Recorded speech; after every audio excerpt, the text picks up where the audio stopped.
Mesdames, Messieurs, bonjour. Je m'appelle Julie Théa. Bienvenue sur un nouvel épisode de Parlons de livres, une émission, alors ça va être un épisode assez spécial, une série d'épisodes, on va dire, assez spéciale parce qu'il s'agira de contes, puis ça fera plaisir aux enfants, enfin, pas qu'aux enfants, aux parents également.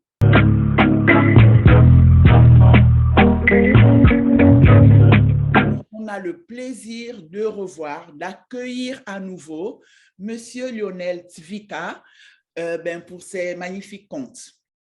Alors, Monsieur Tvika, bonjour. Bonjour. C'est un plaisir Merci. de vous avoir sur la plateforme à nouveau. Et puis, comme je vous disais, vos contes nous plaisent tellement et qu'on s'est dit, il va falloir qu'on fasse quelque chose pour ça. Alors, aujourd'hui, je n'ai pas de livre à vous montrer. C'est Monsieur Tvika qui va tout de suite faire une entrée à la matière. Et donc, va commencer à nous conter ce qu'il a à nous conter. C'est à vous, Monsieur Tvika. Il était une fois un pauvre paysan qui était pauvre comme les pierres, qui avait plein d'enfants et une poule. Une toute petite poule. Alors, il décida de l'engraisser. Et lorsque la poule serait devenue bien grosse et bien grasse, il l'attraperait, l'étranglerait, la ferait cuire. À la maison, les enfants se disputaient déjà le morceau qu'ils mangeraient. Je pourrais avoir une cuisse. Oh, moi, je voudrais avoir une aile. On apporta la poule à table. Le père prit son couteau, mais au lieu de la découper, il se dit: si j'apportais cette poule au seigneur du village, peut-être qu'il me donnerait quelque chose en échange. Peut-être qu'il me donnerait quelques grains de blé. Oh oui, quelques grains de blé qu'on pourrait semer. On récolterait du blé on ferait de la farine, et de la farine de quoi faire du pain. Il mit la poule dans un sac, le sac sur son dos, et s'en alla voir le seigneur. Bonjour, seigneur. Regarde un peu la poule que je t'apporte, elle est si belle, si grosse, si grasse, que seul un seigneur comme toi peut la recevoir.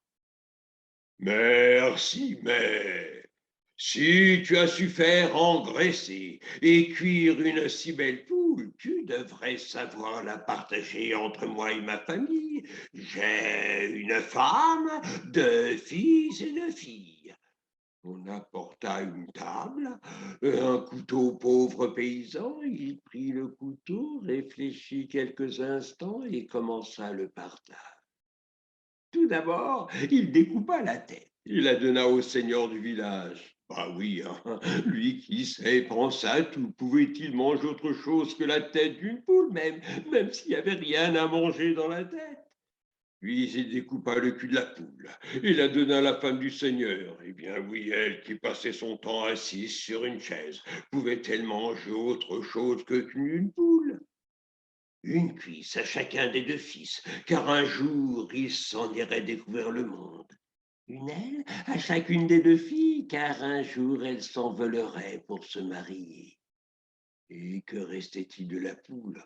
Tout le corps, tout le ventre de la poule.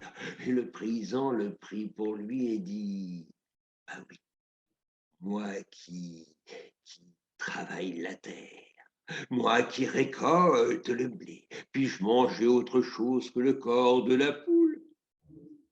Le seigneur ne savait trop ce qu'il devait faire, mais qu'il voyait tous ses invités en train de rire, il donna en récompense un énorme sac de blé à ce pauvre paysan. Mon histoire aurait pu s'arrêter là, mais un riche paysan a pris l'affaire et se dit: moi, je vais faire engraisser et cuire 5 de mes plus belles poules par tous mes esclaves et mes métayers. Je les ferai porter au seigneur et ainsi recevrai-je 5 énormes sacs de blé. Une année de plus à vivre sur le dos de mes gens. Bonjour, seigneur. Regarde un peu les poules que je t'apporte. Oh, elles sont si belles, si grosses et si grasses que seul un seigneur comme toi peut les recevoir. Merci. Mais si tu as su faire engraisser et cuire 5, 6 belles poules, tu devrais savoir les partager entre moi et ma famille. J'ai une femme, 2 fils et 2 filles. On apporta une table et un couteau riche paysan, mais il eut beau réfléchir, il ne trouvait pas la solution. Alors, le Seigneur est entré dans une colère extraordinaire et a dit: allez me chercher le pauvre paysan. Bonjour, Seigneur. Alors, tu voudrais que je partage ces 5 poules entre toi et ta famille, mais dis-moi, voudrais-tu que je les partage au nombre pair ou au nombre impair? Le Seigneur ne comprenait pas vraiment ce que voulait dire le pauvre paysan, mais pour ne pas avoir l'air d'un imbécile, il dit: allons-y pour le partage au nombre impair. Alors, le paysan réunit les 5 poules sur la table, réfléchit quelques instants et commença le partage. Il prit la première des poules et dit: un roi plus une reine plus une poule égale 3.